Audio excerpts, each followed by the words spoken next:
So sometimes when I buy a product, I kind of force myself to finish it even if I'm not super into it. Most of the time I get rid of it if I just don't like it, but this time I just finished this and I want to tell you about it.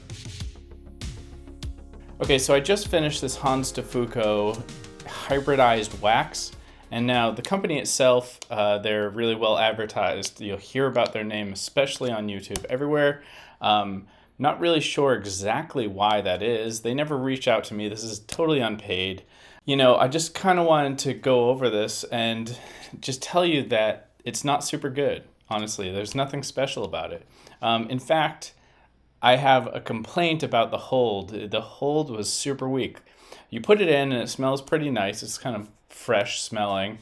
It's like, yeah. It's all right. Anyways, it's the texture is really nice. It's kind of like a gel, a hard gelish feel. And then I put it in, and it just kind of seems like mediocre right off the bat. It seems kind of cheap. It's really weird.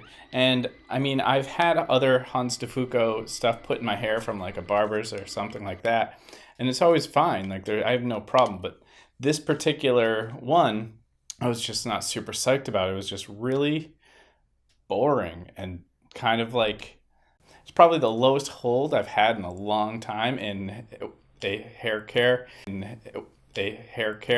it's kind of aimed for like a slicker look. It just didn't work. So I tried using it as more of a fluff type look and something I could use with volume. And that didn't work, definitely, because my hair just sticks out on end, so I need some strong hold, and this just doesn't do it. I mean, it does kind of clump things together, which made like the weakest parts of my scalp look its worst. It's really weird. So like, it's kind of everything I don't want in a hair care product. It's just teases at the things that I do want. So the hold is weak, the volumizing is weak. It kind of makes my thinnest parts of my hair look the worst, and the smell is like kind of nothing flattering, and it was way too overpriced for how much you get in this, for something that was supposedly a high-end thing. So the lesson I have to take away from this is price does not mean value. Sometimes it does, most of the time, but not always. And this is one of those circumstances where it doesn't. If you're wondering what's going on in my hair right now, I'm using Beard Brand. As you know, I work with Beard Brand, but that has nothing to do with this. This is just like, I like to have a lot of fun with my hair.